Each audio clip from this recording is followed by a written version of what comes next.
Berkuat kerjasama, Menlu Cina gelar pertemuan dengan Menko Luhut Binsar Panjaitan. Menteri Luar Negeri Cina Wang Yi bertemu dengan Menteri Koordinator Bidang Kemaritiman dan Investasi Indonesia Luhut Binsar Panjaitan di Provinsi Yunnan, Cina Barat Daya pada Jumat 9 Oktober. Melansir dari Xinhua News pada Sabtu yang dikutip dari Kompas.com, Menko Luhut merupakan utusan khusus Presiden Indonesia Joko Widodo sekaligus berperan sebagai koordinator kerjasama Indonesia dengan Cina. Dengan menyebut bahwa tahun ini menandai peringatan 70 tahun terbentuknya hubungan diplomatik Cina-Indonesia, Wang berharap kedua negara dapat memperkuat kerjasama di berbagai bidang seperti vaksin, e-commerce, intelijensi artifisial atau kecerdasan buatan, serta pertukaran budaya dan masyarakat. Kepada Menko Luhut, Wang juga mengatakan bahwa kedua negara harus memainkan peran utama dalam menegakkan kesetaraan dan keadilan. Cina dan Indonesia diharapkan Wang mampu menegakkan kesetaraan dan keadilan, menjaga multilateralisme, serta demokratisasi hubungan internasional. Wang juga berharap agar dua negara bersahabat ini bisa sama-sama membangun perekonomian dengan cepat. Sementara itu, kepada Menlu Wang Yi, Menko Luhut mengutarakan bahwa Indonesia ingin fokus pada upaya penguatan kerjasama vaksin dan kesehatan dengan Cina. Untuk itu, Indonesia dan Cina diharapkan dapat segera menandatangani dokumen kerjasama inisiatif Sabuk dan Jalur Sutra, serta poros maritim dunia juga menjunjung multilateralisme. Luhut terseret Pandora Papers. Netizen menyatakan jabatan dimanfaatkan untuk merampok negara. Luhut terseret Pandora Papers.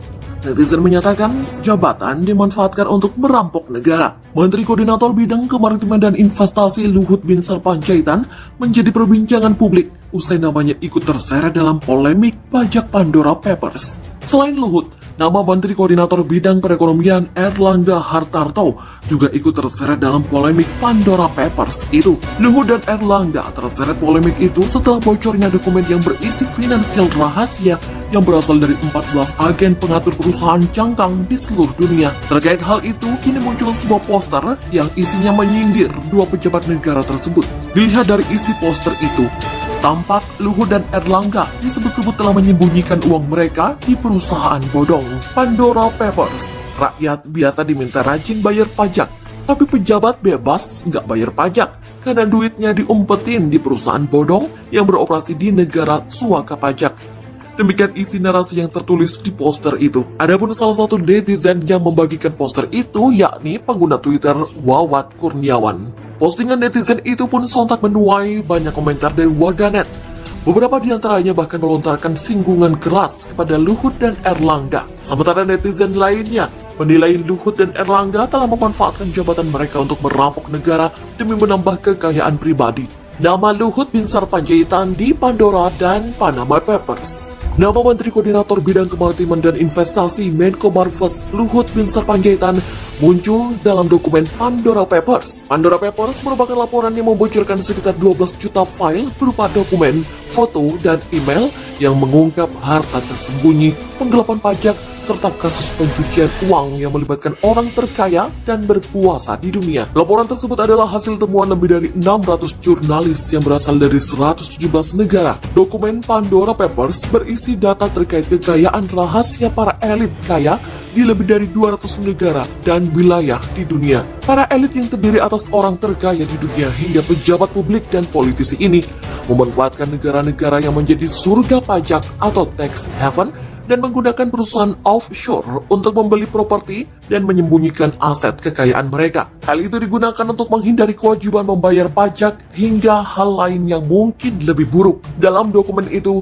Luhut disebut sempat menjabat di salah satu perusahaan cangkang atau shell company yang terdaftar di Republik Panama. Sementara itu, juru bicara Menko Marves Jody Mahardi membenarkan bahwa Luhut sempat menjabat sebagai direktur utama atau ketua perusahaan pada Petro Capital SA pada tahun 2007 hingga 2010. Petro Capital SA sendiri merupakan perusahaan yang didirikan berdasarkan hukum Republik Panama. Perusahaan ini didirikan pada tahun 2006 oleh Edgar Goe, dia dan Fernando Aguil. Petro Capital memiliki modal disetor senilai 5 juta dolar Amerika Serikat yang salah satu bidang usahanya adalah minyak dan gas bumi.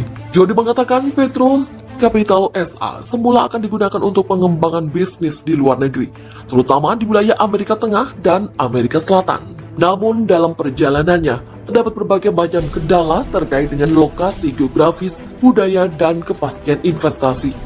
Sehingga Bapak Luhut B. Panjaitan memutuskan untuk mengundurkan diri dari Petro Capital dan fokus pada bisnis yang ada di Indonesia.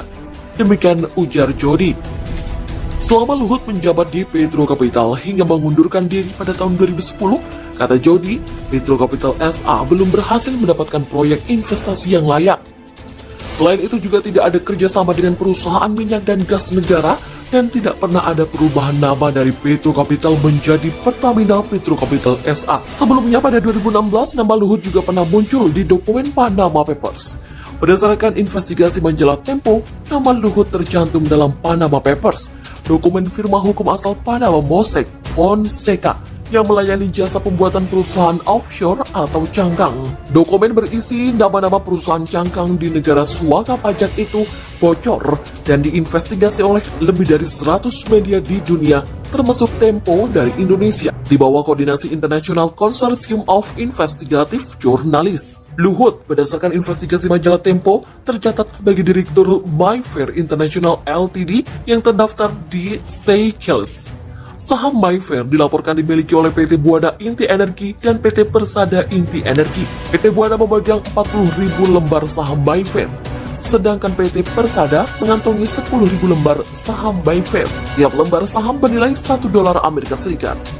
PT Buana Inti Energi adalah salah satu anak perusahaan PT Toba Sejahtera yang didirikan pada 2004 oleh Luhut. Perusahaan ini memiliki 4 bisnis inti, yakni batubara, minyak gas, pembangkit listrik, dan agriculture. Namun Luhut yang kala itu menjabat Menteri Koordinator Bidang Politik, Hukum, dan Keamanan Menko Polhukam membantah laporan tersebut. Menurut Luhut, pemberitaan majalah Tempo berdasarkan kurun waktu ketika ia tidak menjadi pejabat publik atau tidak menjadi menteri. Luhut pun mengaku sejak 31 Desember 2014 telah melepas semua jabatan di perusahaan yang namanya disebut dalam laporan itu. Selain itu, kata Luhut, semua kekayaan yang dimiliki telah dilaporkan dalam laporan harta kekayaan penyelenggara negara secara transparan, sesuai dengan aturan yang berlaku. Terkait laporan bahwa dirinya memimpin salah satu perusahaan cangkang Mayfair International Ltd di luar negeri, Luhut mengaku tidak pernah mendengar nama perusahaan tersebut. Dia mengatakan baru mengetahui soal perusahaan yang berdiri pada tahun 2006 itu. Kenyataannya pada tahun 2006, dirinya mengaku belum memiliki uang. Jadi untuk apa ia mendirikan perusahaan cangkang seperti itu? Demikian ujar Luhut. Namun Luhut tidak menampik kabar bahwa ia memiliki perusahaan Toba Bara Sejahtera termasuk anak perusahaannya. Dari tahun 2010 sampai 2015, Luhut menyebutkan sudah lebih dari $300 juta pajak dan royalti yang sudah dibayarkan ke kas negara. Dia tidak memiliki kaitan dengan perusahaan Mayfair, termasuk Buana Inti Energi. Lebih lanjut, Luhut juga mengatakan bahwa dirinya bukan pemilik dari perusahaan Persada Inti Energi.